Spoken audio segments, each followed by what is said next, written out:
Karma.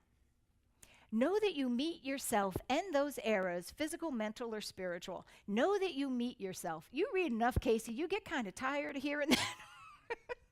But you do. You meet yourself. Now, think of, how's the best way to explain this? Karma. An energized soul memory.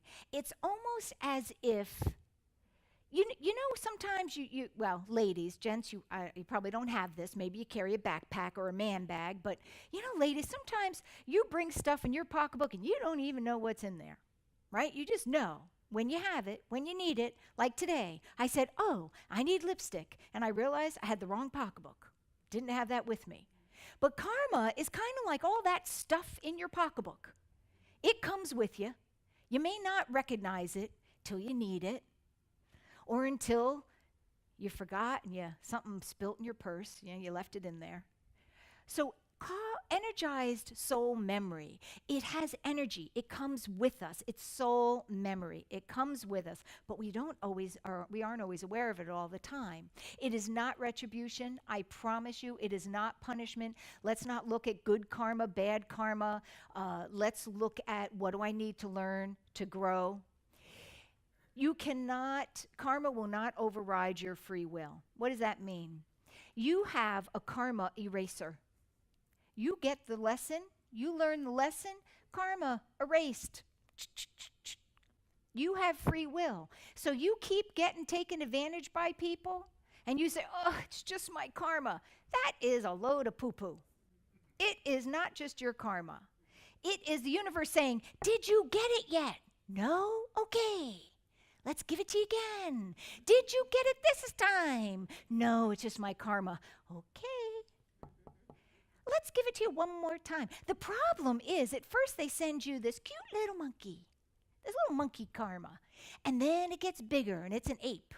And eventually, if you don't get that lesson, you get King Kong that you cannot avoid anymore. So let's deal with the monkey, right?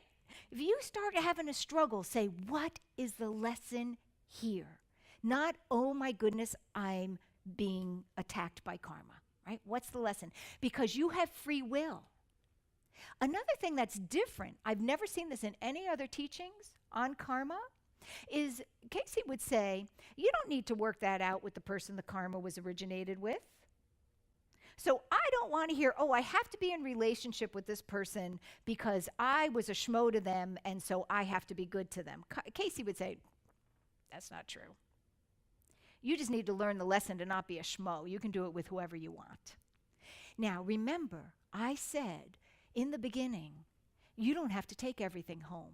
You don't have to believe everything that you hear tonight. If you want to believe that karma is person to person related, you keep that belief. Don't let me mess with it. But I kind of like this.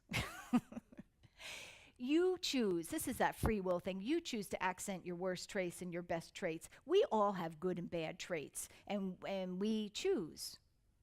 But it also is our karma next time. You choose to focus on your bad traits and accent those. Oh, well, I could be a con man. I'm a good talker. I could be a con man. I could get you to believe all sorts of stuff. If I misuse that, I'd have to deal with that next time. I'm using it for good. I can help you to understand it.